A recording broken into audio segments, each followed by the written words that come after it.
तो आज बच्चों के क्वेश्चंस हैं मेरे सामने।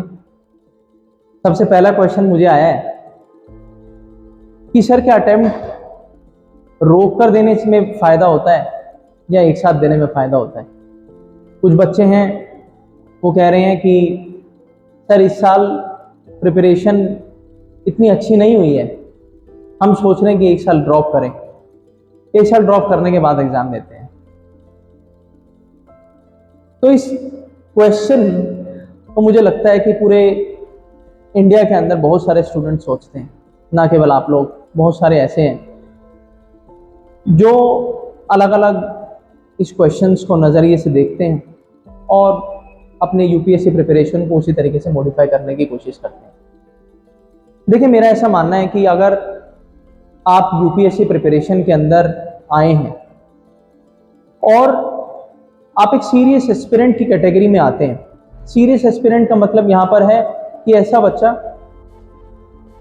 जो अपने दिन के अंदर अपने मेजर एम्स यूपीएससी प्रिपरेशन में लगाता है, ऐसा बच्चा जो डिस्ट्रैक्शंस को कहीं ना कहीं मिनिमाइज करने की कोशिश करता है, ऐसा बच्चा या बच्ची जो यूपीएससी प्रिपरेशन को लगातार करना नहीं चाहता है, यूपीएससी प्रिपरेशन को एक बार शिद्दत के साथ करके और कामयाब होना चाहता है, अपने माँ बाप का नाम रोशन करना चाहता है, इन सरकारी पदों के ऊपर, भारत सरकार की जो उच्च नौकरियां इनके ऊपर अपने आप को देखना चाहता है और समाज कल्याण के काम जो आईएएस आईपीएस ऑफिसर्स करते हैं वो अपने आप को विजुअलाइज करता है कि हाँ यार, एक दिन मैं भी ऐसे काम करूंगा।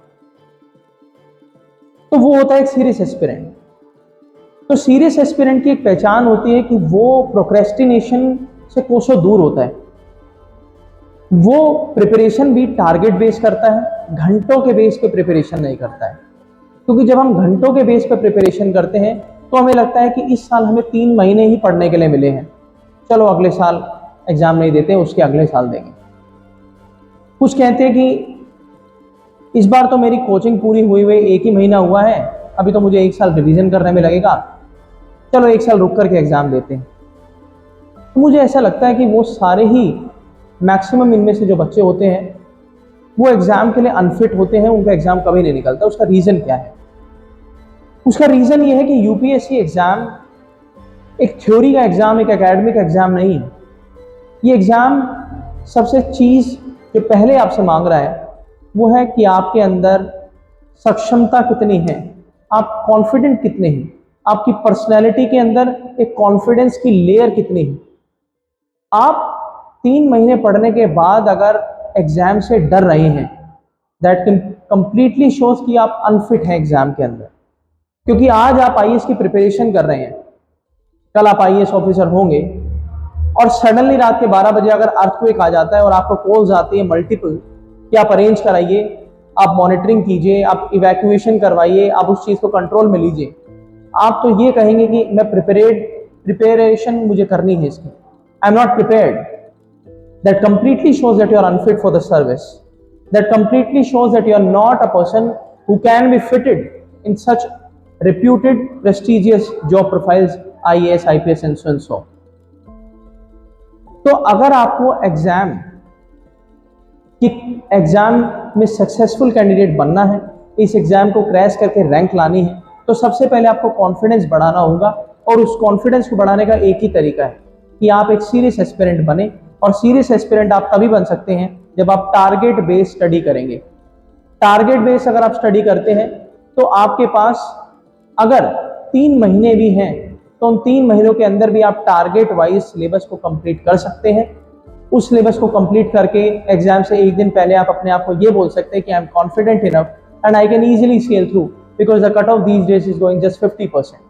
तो आप 50% अगर किसी एग्जाम में लाने के लिए कॉन्फिडेंट हैं तो ही वो एग्जाम आपको टॉलरेट करता है, तो ही वो एग्जाम आपको अलाउ करता है कि आप उस सर्विस के अंदर फिट हो सकते हैं। तो इस क्वेश्चन का आंसर मैं यही देकर खत्म करूंगा कि आप अगर कुछ सीरियस प्रॉब्लम्स आपकी फैमिली, आपकी पर्सनल लाइफ के अंदर आ जाती है, आप पढ़ नहीं पा रहे हैं, कुछ मेंटल एगनी हो गई है, तब आप इस प्रिपरेशन को डिले कर सकते हैं। आप एक अटेम्प्ट रुक करके दे सकते हैं। लेकिन अगर आप घूमना फिरना, पार्टीज, इन सारी चीज़ों के बहाने देकर और बार बार रिवीजन आप नहीं कर पा रहे हैं, कुछ याद नहीं हो पा रहा है, इन चीज़ों के बहाने देकर अगर आप अपने प्रिपरेशन को डिले कर रहे हैं तो यकीन मानिए ना केवल आप अपने प्रिपरेशन को डिले कर रहे हैं, आप अपने पेरेंट्स की उम्मीद को भी डिले कर रहे हैं। आप इंडिया के अंदर जो ऑफिसर्स बनने वाले हैं उन ऑफिसर्स के मोटिवेशन, उन ऑफिसर्स की जो भारत सरकार को ज़रूरत है उसको भी डिले कर रहे हैं। और मैं मानता हूं कि आपको एक सीरियस एस्पिरेंट बनना चाहिए। इसी के साथ मैं इस क्वेश्चन के आंसर को ख़त्म करता हूं। Thank you so much and please subscribe PGN IAS Academy।